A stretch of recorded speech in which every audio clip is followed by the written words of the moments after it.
There's an engine that Chrysler spent 5 years developing, over $100 million building, and $0 producing. It was a V12 designed to replace the legendary HEMI V8.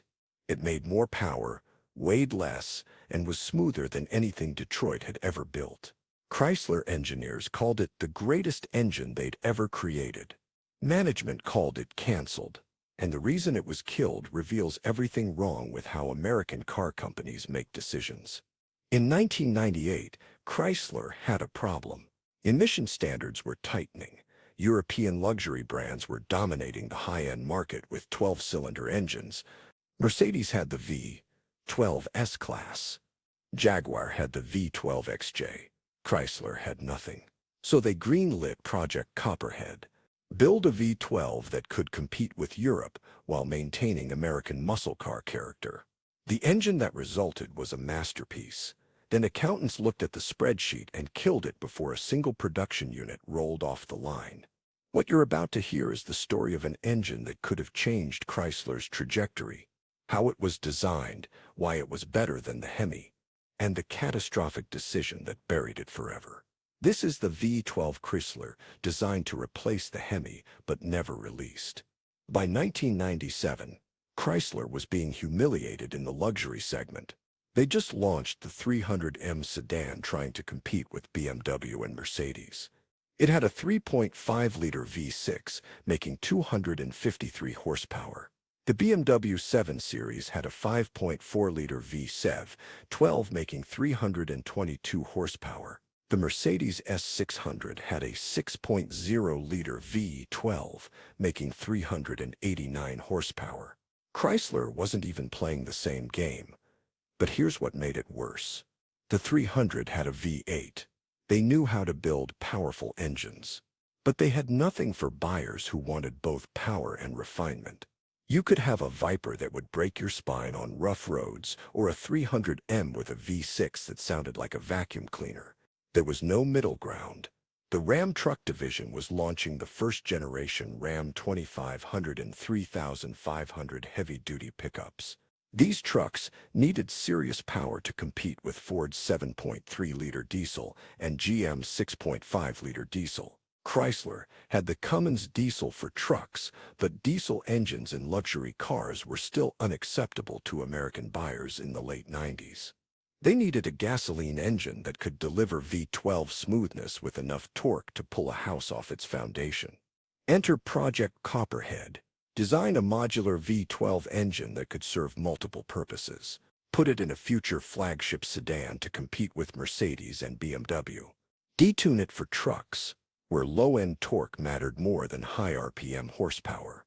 Maybe even stuff it in a Viper variant for customers who wanted a grand tourer instead of a track weapon. One engine, multiple applications, economy of scale.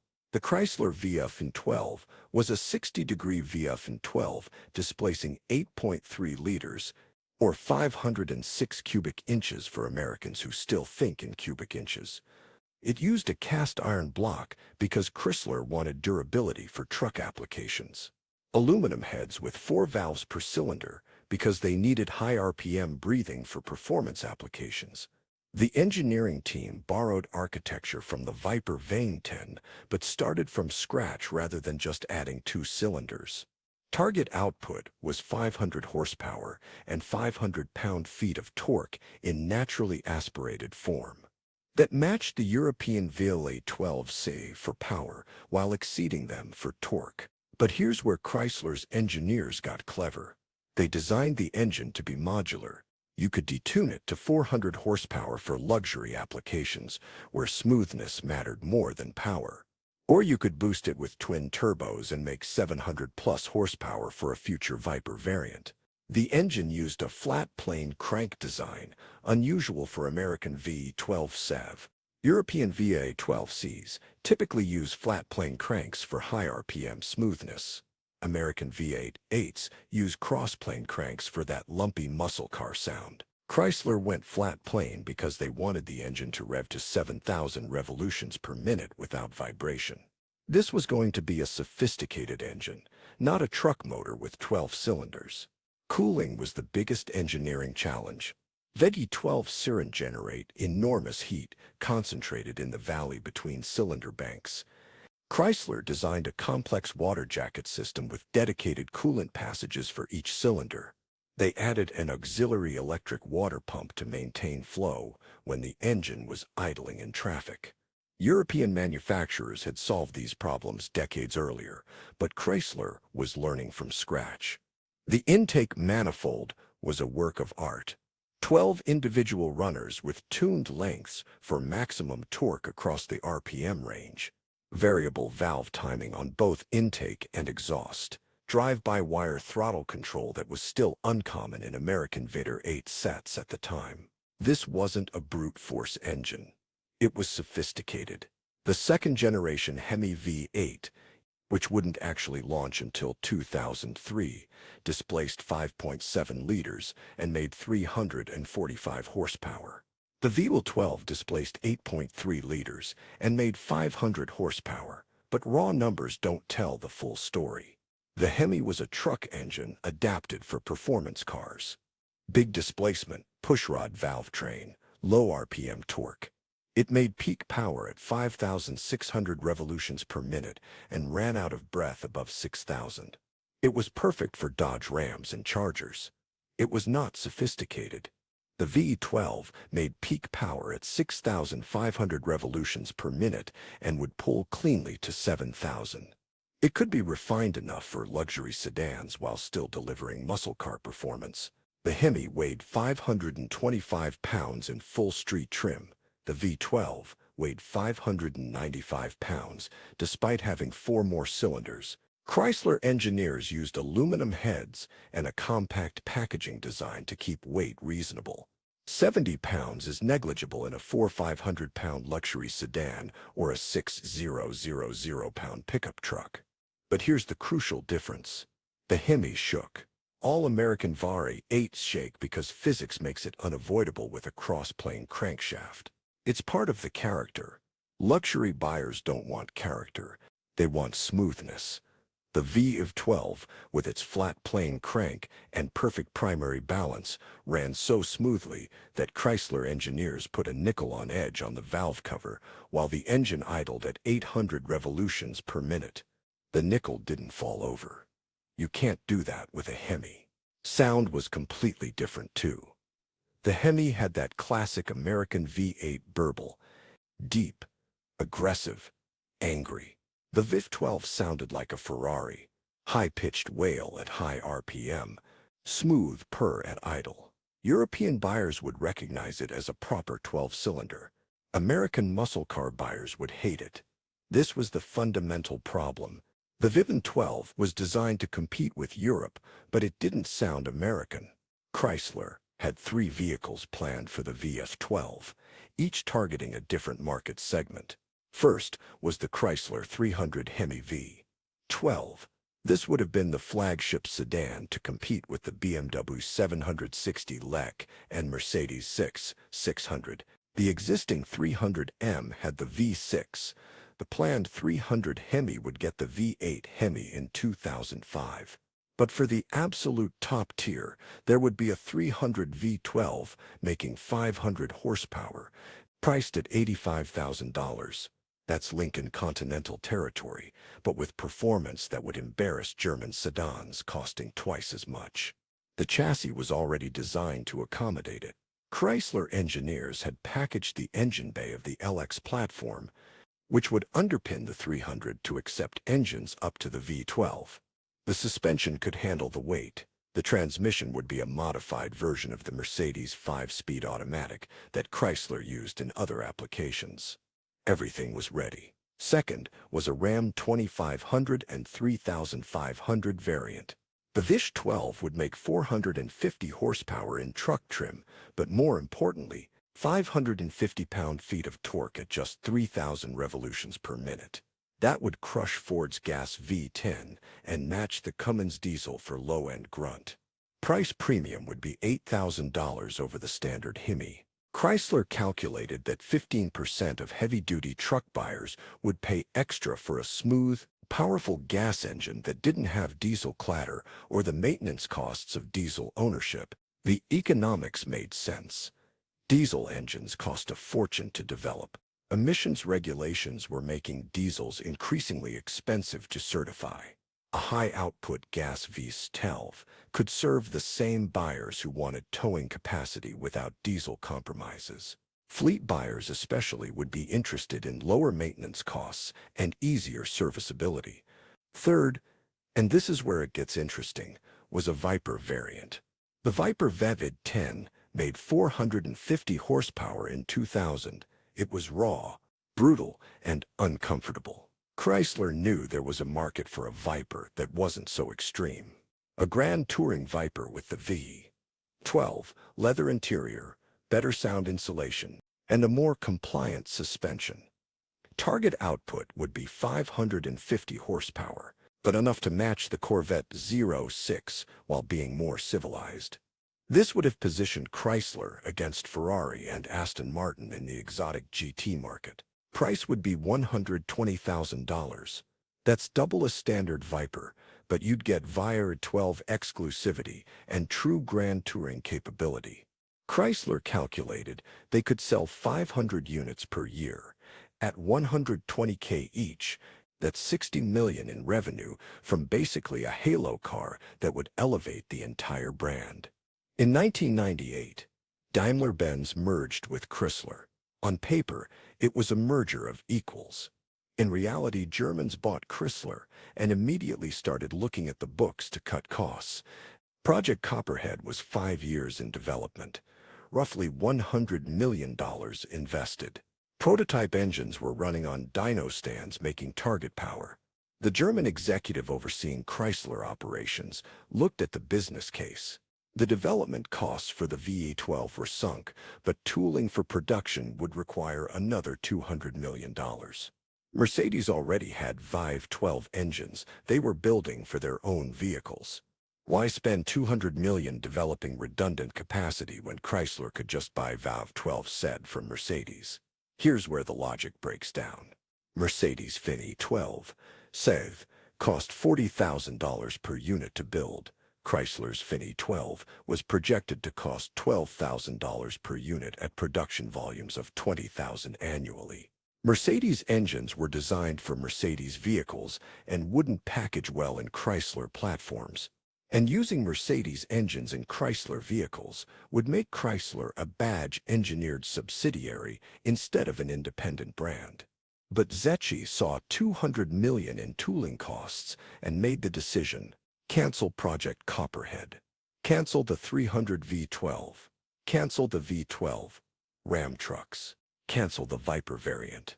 Refocus on V8 Sates because the HEMI was cheaper to produce and Americans preferred V8 character anyway. The engineers were furious. They'd spent 5 years building an engine that exceeded every performance target. It made the power. It had the smoothness. It was reliable in testing. And it was being killed for accounting reasons, not engineering reasons. This is how car companies destroy their own future. Bean counters overrule engineers and entire product lines disappear. Chrysler built approximately 50 prototype V12 engines between 1998 and 2000. These were fully functional engines that ran on test stands and in prototype vehicles. When the program was canceled, Chrysler faced a decision about what to do with them. Most were destroyed, crushed, scrapped, melted down for scrap aluminum and iron. This is standard practice when canceled. Projects contain proprietary technology. You don't want competitors or journalists getting their hands on engines that reveal your development work. Destroy the evidence and move on. But here's what's interesting. At least 6 engines were retained by Chrysler engineers as personal projects or for the company museum archives. One engine is confirmed to be in the Walter P. Chrysler Museum in Auburn Hills, Michigan, though it's not on public display. 2 engines were reportedly purchased by private collectors through back channels when Chrysler was liquidating assets in the early 2000s. One of those engines supposedly ended up in a custom-built hot rod that showed up at SEMA in 2005. The owner claimed it was a custom V12 built from 2 Chrysler V6Ns. But people who saw it said the block casting numbers matched Project Copperhead prototypes.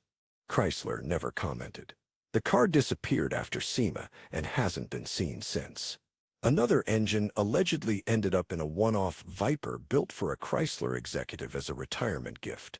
This was never confirmed officially, but rumors persisted for years that one of the Copperhead prototypes was installed in a Viper chassis, painted black, and given to a VP who championed the project.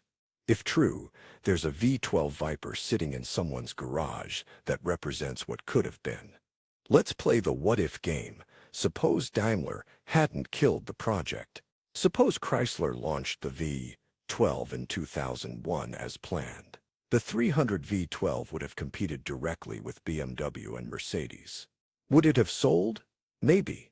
American buyers in 2001 still heavily favored domestic trucks and SUVs over luxury sedans. But Chrysler would have had a legitimate flagship that wasn't embarrassed by German competition. Brand perception would have improved. That matters for long-term sales, even if the V12 model itself didn't sell huge numbers. The V12 Ram trucks would have been a home run. Heavy-duty truck buyers in the early 2000s were desperate for alternatives to diesel engines, which were getting expensive due to emissions equipment. Powerful gas V12 would have captured the fleet market and luxury truck buyers. Chrysler could have charged $10,000 premium and still sold every one they built. The Viper V12 is the wild card. Would buyers have accepted a civilized Viper?